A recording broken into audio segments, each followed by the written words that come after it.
ज़्यादा नहीं बोलूँगी, लेकिन बोलूँगी कि हमने सबने ना युग सुने हैं ना, जैसे कलयुग, सतयुग। तो हाँ, तो सब युग में भगवान आए ना। किसी में राम भगवान आए, किसी में कृष्ण भगवान आए। तो फिर हमने ये नहीं सोचा कि इस युग में भगवान क्यों नहीं आए। सोचा आए हैं इस युग में भी भगवान। जो आपके साथ ये खड़े हैं ना, ये भगवान ही है। ये आपको भी सर ने लेक्चर दिया, तो क्यों देते हैं ये लेक्चर? ये इसलिए देते हैं कि ये भगवान है। जो आपको सुबह समझाते हैं ये भगवान ही होते हैं। आपको बताते हैं कि ये मंदिर है, तो फिर हमने ये सोचा होगा कि इस मंदिर में भगवान भी होना चाहिए, तो यही भगवान है।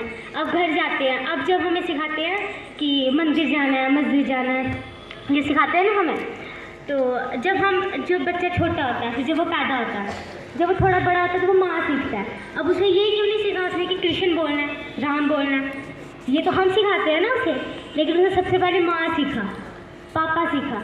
जब हमें कुछ भी ज़रूरत पड़ती है तो हम किसे याद करते हैं? मम्मा को करते हैं ना। तो फिर जब हम उससे थोड़े से बड़े होते हैं, फिर हमें पापा की याद आती है। जब पैसे चाहिए पापा याद आते हैं।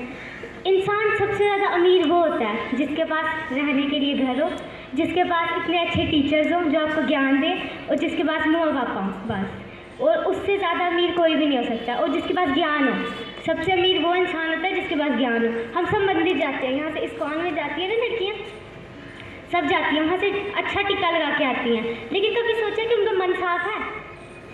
अगर मन साफ हो तो मंदिर जाने का फ़ायदा है। अगर अभी यहाँ टीचर ने हमें लेक्चर दिया 2 मिनट ना, हमने सुना, सर ने बताया, तो हम सब ने सुना, लेक्चर सुना। अभी हमें 10 मिनट बाद क्लास में जाना है, क्या ना सर ने लेक्चर दिया था, अब याद है 2 मिनट बाद वो लेक्चर भूल जाएंगे। फिर अभी लेक्चर देने के बाद सब लेक्चर देते। शारदा मैम की एक चीज़ मुझे बहुत अच्छी लगती है, वो कैसे हो बच्चों, हमेशा पूछती हैं आपसे, हम बोलते ठीक है। फिर बहुत से लेक्चर्स मिलते हैं हमें, जैसे उस दिन मैम ने बताया हमें कि कछुए की कहानी, कि कॉपरेट करना है सबके साथ। हम नहीं करते हैं, लेकिन वही सर वाली बात कि टेस्ट में कॉपरेट करते हैं।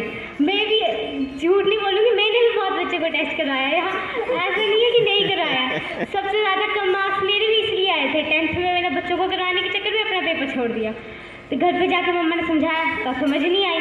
मम्मा बोलेगी कि परसेंटेज कम क्यों आई, बताया कि लड़कियों को टेस्ट करवा रही थी, डांट पड़ी 2 मिनट के लिए।